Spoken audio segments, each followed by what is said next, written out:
Together, growing in faith, changing communities. Makaduyiswe uJesu Kristu. Zithandwa zami namhlanje encwadini kaBhensira umbhali isahluko samashumi amabili nesikhombisa amavesi amashumi amathathu nantathu kuze kube isahluko samashumi amabili nesishiyagalombili ivesi esishiyagalolunye. uJesu uthi ulaka nokuthukuthela kuyenyanyeka. Isoni esibambelela ukona lokhu. Kunenkonzo uMntaka Maria engimbona esifundisa yona. Ulaka nentukuthelo kuyenyanyeka emehlweni kaNkulunkulu. Kunabantu abahlezi besibona vele mina nginolaka, vele mina ngiyashesha ukufikeka, ngiyashesha ukuduba, ngiyashesha ukuthukuthela. Kunezinto uNkulunkulu afisa ukusikhombisa zona, nafisa ukusifundisa zona. Ukuthi uma siphila ezweni lasemhlabeni, siphila phakathi kwabantu, siphila nabantu. Amaphutha ayenzeka, izinto esingazithandi ziyenzeka. Kodwa uJesu usicela ukuba sifunde ukubamba nokunqanda indlela esiphilisana ngayo nabanye abantu. Ulaka nentukuthelo muningi umonakalo okwenzile ezimpilweni zabantu. Khona omunye umuntu odinwayo abe nolaka akhulume uze kweqe. Khona omunye umuntu othukuthela kuze kweqe enze izinto abuye azisole ngazo. Kube khona omunye umuntu othe sezenzile izinto ezishayisana ngamahloni angakwazi ukwehlela ngezansi nokubuya azoxolisa ngoba lokhu akwenzile sekumthele ngehlazo. Namhlanje evangelini lethu likaMateyu isahluko seshumi nesishiyagalombili, uJesu uhlangene noPetrus lapho ethi uSimoni Petrus, Nkosi, kumele ngimxolele kangaki noma kangakanani umuntu ongonile? Namhlanje ithandwa zami ngivumeleni ukuba siyokhuluma ngenkonzo yasekhaya. Mincane imizi engakaze ibe nenkinga yokuthi uxatshanwe emndenini. Uma ikhona leyo mizi mayimbonge uNkulunkulu. Kodwa iningi lemizi bahlale babuye bakwebane. Akuyona into enhle leyo, akuyona into encomekayo leyo, futhi akuyona into ekumele siyamkele njengento enormal. Kodwa yinto eyenzakalayo. Kunezinto uNkulunkulu engibona esifundisa ngazo mayelana nalezi zigabeko ezenzakalayo emndenini yethu. Umbuzo uPetrus awubuzayo ukuthi, Nkosi, kumele kanti ngixole kuze kube nini? Nkosi, kanti mina kumele ngivume ukwenziwa umata la ekhaya kuze kube nini? Nkosi, kumele ngigebise ikhanda kuze kube nini? Nkosi, kumele ngithule ngibona begibela phezu ekhanda lami kuze kube nini. uPetrus ubuza umbuzo ngathi ufuna ukuthi enkosini, Nkosi, sengikhathele, sengikwenze konke la ekhaya ngathi bangenza isilima. uJesu namhlanje ufisa ukukhuluma nalowo muntu ozizwa sengathi akafuneki la ekhaya, ozizwa sengathi uhlezi ehlukunyezwa la ekhaya.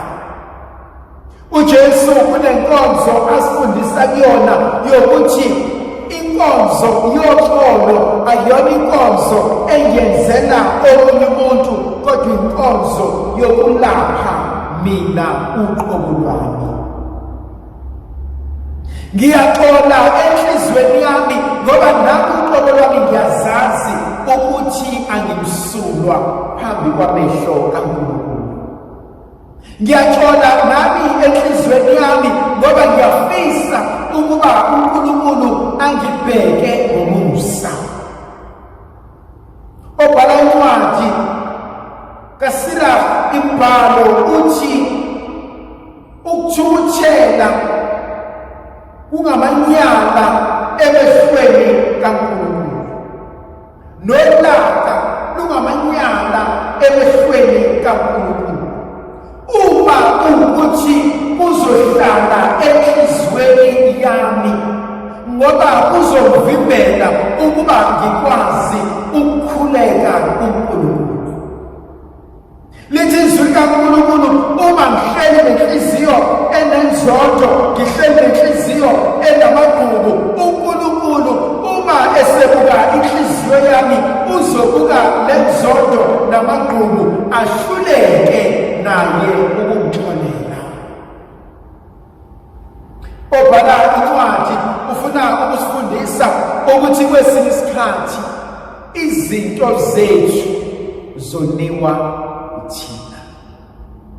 Kwesinye isikhathi ulaka lami ilona elibulala umndeni. Kwesinye isikhathi ukuthukuthela kwami ongenasidingo ikona okuchitha izinto phakathi komndeni. uNkulunkulu usifundisa inkonzo yokwehlela ngezansi. Okwesibili engikubona uNkulunkulu esifundisa kona nengithandayo,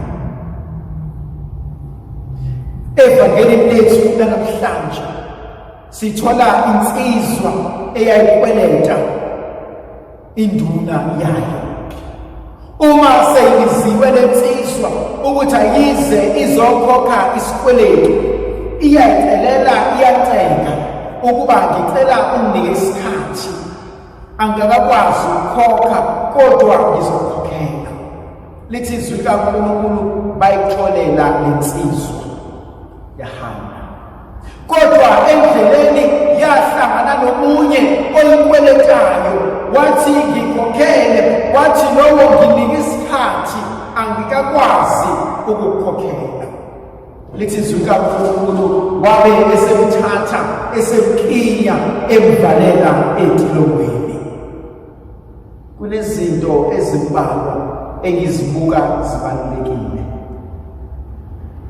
Uma ngifisa ukuba uNkulunkulu abe nomusa kumina nasemndenini wami, ivangeli lanamhlanje lisifundisa ukuthi nami angibe nomusa kwabanye abantu. Uma ngifisa ukuba uNkulunkulu afihle ihlazo lwami, nami mangabalwa nabantu abajabula ngobuthakathaka babanye abantu. Uma ngifisa ukuba uNkulunkulu angixolele izono zami, nami mangibe ngomunye kwalaba abakwaziyo ukuxolela amaphutha abanye abantu. uJesu unenkonzo asifundisa yona namhlanje. Inkonzo asifundisa yona namhlanje inkonzo yokuvuma ukuthi bonke abantu bayawenza amaphutha. Thandwa zami, ngivumeleni ukuba ngikhulume nabantu esesiba write off. sengiphumile kusibanibani, angifune lutho ezokuhlanganisa nosibanibani. Kunenkonzo uJesu asifundisa yona ukuthi uma ngikwazi ukujabula, ngibe comfortable ukuthi sengiphumile kusibanibani, ngiyophatheka kanjani uma uNkulunkulu ethi nami sengiphumile kuwena? Uma uNkulunkulu ethi hayi nawe-ke awuzibonele, hayi-ke nawe-ke ngoba uyakwazi ukukhipha abantu uzibone ungawadingi empilweni, nami-ke ngicela ungezi kumina, nami ngicela ungangidingi, nami ngicela ukungadingi. Kunamazwi ashiwo uJesu esiphethweni saleli vangeli uma ethi uJesu, uBaba osezulwini uyakwenza uyilowo nayilowo wenu ngendlela nani enenzile kubafowenu nodadewenu. Athi uma uhluleka ukumtholela umfowenu noma umdadewenu okusuka enhliziyweni, athi kanjalo noBaba osezulwini akasoze ayixolela izono zethu. Kunenkonzo yokugcina uNkulunkulu asinika yona. Encwadini kaSirach kunento eshiwo umbhali ukuthi uNkulunkulu uma ezolalela imikhuleko yethu ubuka nenhliziyo yomuntu. Zithandwa zami, ngiyakholelwa mina ukuthi eminye yemikhuleko yethu iyabhajwa emkhathini. Eminye yemikhuleko yethu iyasala ey'nhliziyweni zethu. Noma kuthiwa sithandaza kangakanani, senza amanovina kangakanani, sikhuleka amarosali kangakanani, siye emamiseni kangakanani, kodwa ukhiye wempumelelo usenhliziyweni. Uma nqaba ukuxola from the heart, kuncane uNkulunkulu angakethela. Ndlovukazi yezulu make nathi sibusise uNkulunkulu asinika abantu ngoyise benendodana nomoya ogcwele.